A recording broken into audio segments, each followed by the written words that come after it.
In the name of Almighty Allah, the Beneficent and the Merciful. Dear learners, Ambareen Khalid here, your English teacher, with my today's video lesson on poem number 8, Ozymandias, written by P.B.Shelley. In this video, I will explain the lines of the poem with reference to the context. Besides, I will also discuss synonyms of the difficult words and question answers. Dear viewers, if you like the video, do subscribe to my YouTube channel, Learn English with Ambareen Khalid. And if you are already subscribers, please don't forget to share the video with your family members and friends. So let's get started. First of all, questions from poems. Explain the following lines with reference to the context. 5 marks in subjective paper. Short question answers, subjective paper, 8 marks. Synonyms, objective paper. MCQs, objective paper. P.B.Shelley. Let's have a brief introduction about the poet. P.B.Shelley is commonly known as P.B. Shelley. Born in 1792 and died in 1822. He was one of the well-known English Romantic poets, considered as a great philosophical and lyric poet, as well as a revolutionary poet. He was against oppression and very passionate about social justice. Reference of the poem. Learners, you will write down the reference of this poem exactly as you can see in front of you on your screens. These lines have been taken from the poem Ozymandias, written by P.B.Shelley. Theme of the poem. It is an ironic poem which highlights the culmination, mortality, and end of all power and status when death overtakes a man. One who thinks that his power is forever lives in a fool's paradise. Context. This poem is about a haughty and vain king who thinks that he is immortal. He forgets that death puts an end to everything and levels all glory, grandeur, and worldly status in no time. His name and fame is no more. Even his statue is in terrible state, lying shattered in the desert, thus leaving a message for the people that nothing is immortal in this world. Synonyms of the difficult words from the poem. Antique means old or ancient. Vast, huge. Trunkless, without main part of body. Half sunk, half buried. Shattered, broken. Visage, face. Frown, scowl. Wrinkled, creased. Sneer, contempt. Cold command, cruel orders. Sculptor, one who makes sculpture. Passions, emotions. Survive, last or remain. Stamped, carved. Mocked, made fun of. Pedestal, stand. Appear, written. Mighty means powerful. Despair, disappoint. Decay, decomposed state. Colossal, huge. Wreck means destruction. Boundless, limitless. Bare, barren. Lone, isolated. Level, plain or smooth. Stretch, spread. Now, the lines 1 to 3. First of all, I will read out the lines. I met a traveler from an antique land who said, 2 vast and trunkless legs of stone stand in the desert, near them on the sand. Explanation of these lines. In these lines, the poet tells that he met a traveler who was coming from some ancient and very old land, might be Egypt. The traveler told the poet that he had seen two huge legs of stone fixed on a pedestal.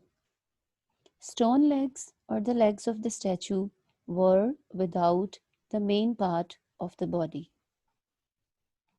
Lines 3 to 6. Near them on the sand, half sunk, a shattered visage lies, whose frown and wrinkled lip and sneer of cold command tell that its sculptor well those passions read. So learners, let me tell you the meanings of the difficult words once again. Although I have already told the synonyms of the difficult words before starting the explanation, but let me tell you once again. Half sunk means half buried, shattered, broken, visage, face, frown, scowl, wrinkled, creased, sneer, contempt or hated, cold command, cruel orders, sculptor, one who makes sculpture, passions, emotions. Explanation. The traveler told the poet that near the stone legs, a broken face of the statue was also lying half buried in the sand. On the face of the statue, there were expressions of anger, pride, and vanity. The wrinkles on the lip of the statue also expressed the pride of the king.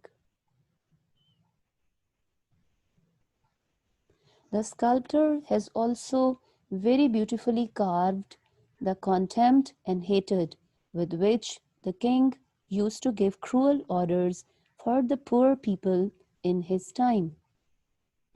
All these expressions on the face of the statue clearly prove that its sculptor was really the master in his art. The sculptor must have been very well acquainted with the cruelty, pride, and vanity of the king when he was alive, as the sculptor carved all these expressions on the face of the statue perfectly. Lines 7 and 8, which yet survive, stamped on these lifeless things, the hand that mocked them and the heart that fed. Survive means remain or last. Stamped, printed or carved. Mocked, made fun of. Explanation. Though king is no more alive, but all those expressions have been carved permanently on the lifeless things.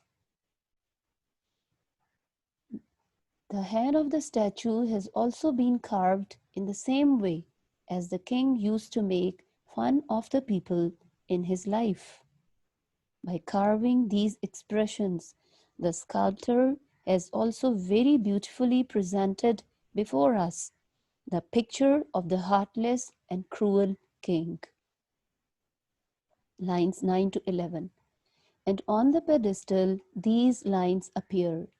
My name is Ozymandias, King of Kings.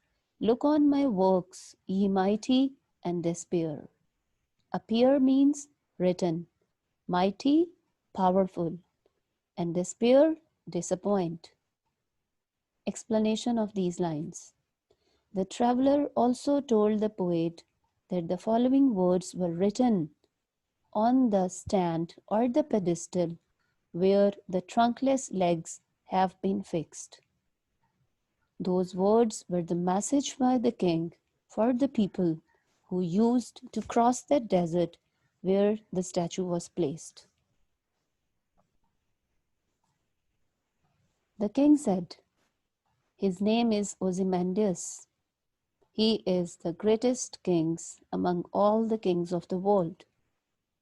He is challenging the other powerful, strong, and mighty kings to look at the great works done by him, Ozymandias, and get depressed and disappointed as they can't achieve that power and strength which Ozymandias possesses.